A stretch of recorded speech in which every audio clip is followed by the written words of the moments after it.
minha turminha do quarto ano. Vamos iniciar nossa aula de ciências, página 10 a 16, conteúdo Relações Ecológicas. Então, o objetivo da nossa aula hoje é conhecer, algumas dessas relações que existem entre os seres vivos, Que relações são essas, como elas se dão, Então, primeiro ele começa a falar sobre o que nós vimos da biosfera, Nós vimos que é a região da Terra onde encontramos uma grande diversidade de seres vivos, E que eles interagem entre si. Então, como eu falei lá nas aulas anteriores, para nós estudarmos essas relações, a gente tem que primeiro estudar a biosfera, Que aqui seria uma consequência do que nós vimos antes. Então, primeiro ele começa aí dizendo que as diferentes interações entre os seres vivos são chamadas de relações ecológicas. Essas relações, elas podem ser harmônicas ou desarmônicas, certo? Primeiro nós vamos falar das relações harmônicas. Só uma observação, hoje eu vou falar assim bem por alto, no conteúdo, mas assim para vocês irem se familiarizando com as palavras, com essas relações, Vocês podem ir pesquisando, tem vídeos bem legais no YouTube, De animação e tudo. E quando for na próxima aula, aí eu vou trazendo outros exemplos para vocês e aprofundando um pouco mais o conteúdo, ok? Então vamos lá. Primeiro nós vamos falar das relações harmônicas. Essas relações harmônicas, são aquelas em que não há prejuízo para nenhum dos envolvidos, ou pelo menos um é beneficiado, ok? Então a primeira relação harmônica que ele fala aí é a sociedade, Mas não é nós, seres humanos, apenas, Ele vai falar aí relacionado aos animais, As abelhas, formigas, vespas, cupins. Então, todos esses, eles vivem em sociedade, ok? Então, nessa relação, eles interagem com os outros, interagem entre si, E é uma relação harmônica chamada de sociedade, ou seja, eles vão conviver ali, entre eles vão interagir um com o outro, e por isso chama-se sociedade, ok? Então, aí na página 10, tem aí a imagem, das abelhas, as formigas também, é um exemplo dessa relação, ok? Então, sociedade, eles vivem em harmonia, interagindo entre si.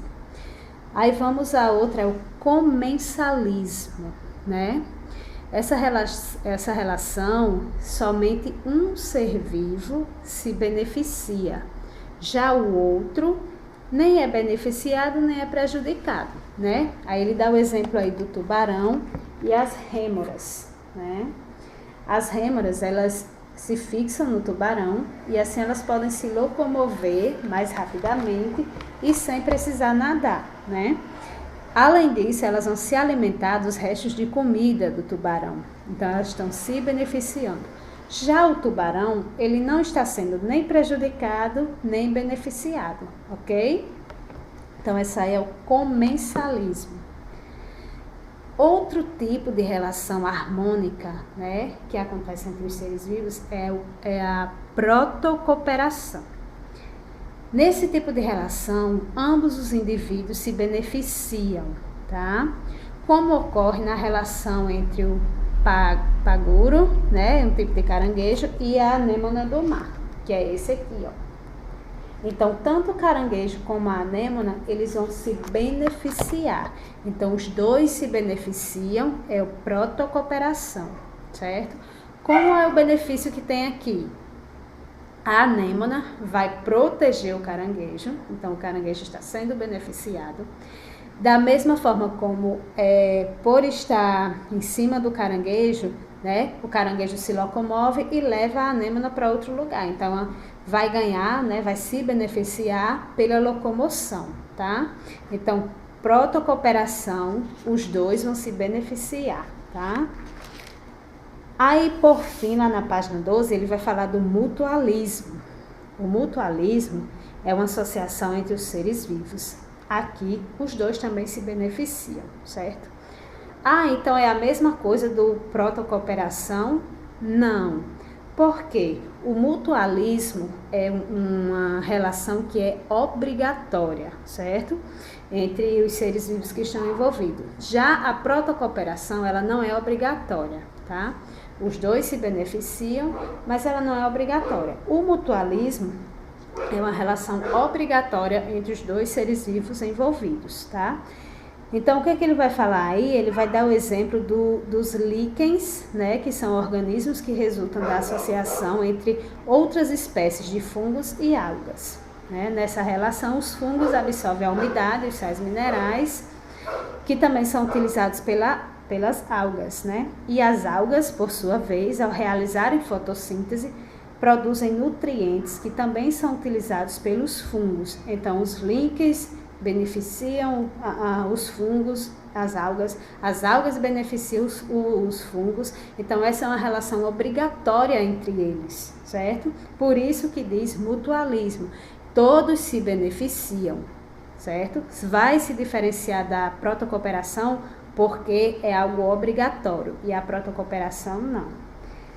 Depois ele fala aí do inquilinismo, né, que é uma outra relação harmônica, onde um indivíduo é beneficiado, enquanto o outro nem é beneficiado nem prejudicado. Algumas plantas, né, como as orquídeas e as bromélias, estabelecem esse tipo de relação com as árvores. Né? Elas vão utilizar as árvores como suporte, encontrando melhores condições de luminosidade. Então, elas vão se beneficiar dessas árvores, enquanto as árvores não vão ser nem prejudicadas e nem beneficiadas, tá? Essas foram as relações harmônicas. Agora vamos ver as desarmônicas, né? Nas desarmônicas, pelo menos um dos seres envolvidos é prejudicado, tá? Então, primeiro que ele fala aí é sobre o predatismo, né? Onde nessa relação tem um predador e uma presa, né? O indivíduo que captura é chamado de predador. O que é capturado é a presa. Então, quando o predador, né, captura a presa, então a presa ela foi prejudicada. Então, eu tenho um ser vivo prejudicado. Por isso que essa relação é desarmônica, ok? Aí ele dá o exemplo aí, né, da águia e do peixe, e aqui do camaleão com o gafanhoto, né? Então, aqui a presa é a prejudicada.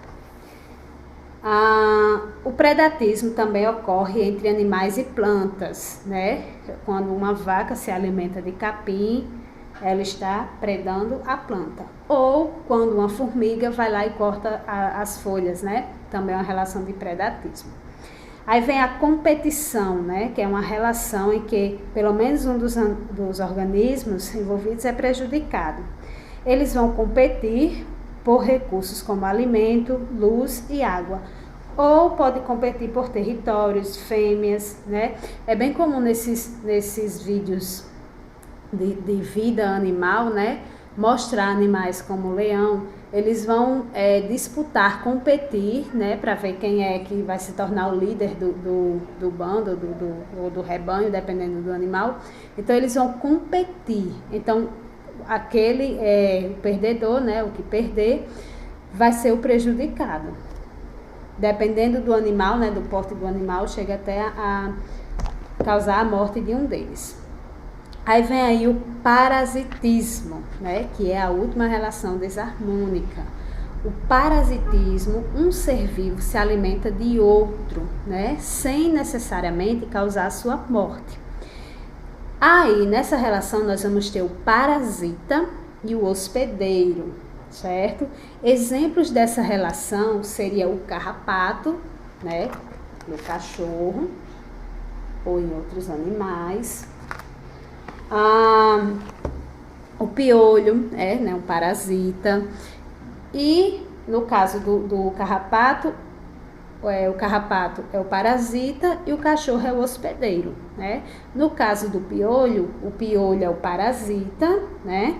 E o ser humano é o hospedeiro, ok? Vocês vão precisar dessa informação na atividade em folha que vocês vão fazer, certo? Toda a atividade relacionada ao conteúdo do livro, ok? Então, existem parasitas externos, como os que eu já falei, e os internos, que é o caso de esquistossoma, né, que é uma lombriga, e a tênia, que são parasitas internos, né, que prejudicam o ser humano ou outro animal, né, às vezes se localiza, né, no estômago e ali vai prejudicando.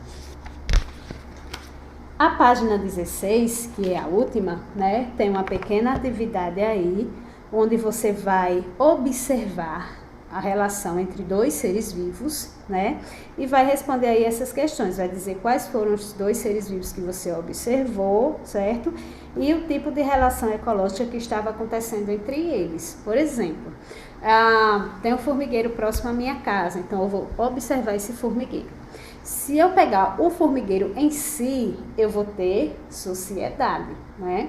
Mas se esse formigueiro está trazendo plantas, né? Está cortando a folha de plantas e estão trazendo para o formigueiro, daí eu vou ter uma outra relação, que seria do predatismo, né? Então, vocês fiquem à vontade para escolher, né, o grupo, dependendo das condições de vocês. Caso não, eu não tenho como observar de jeito nenhum, então vai ver algum vídeo, certo? Ou pega algum exemplo do livro, ok? Qualquer dúvida, não esqueçam, podem entrar em contato. Bons estudos e até a nossa próxima aula.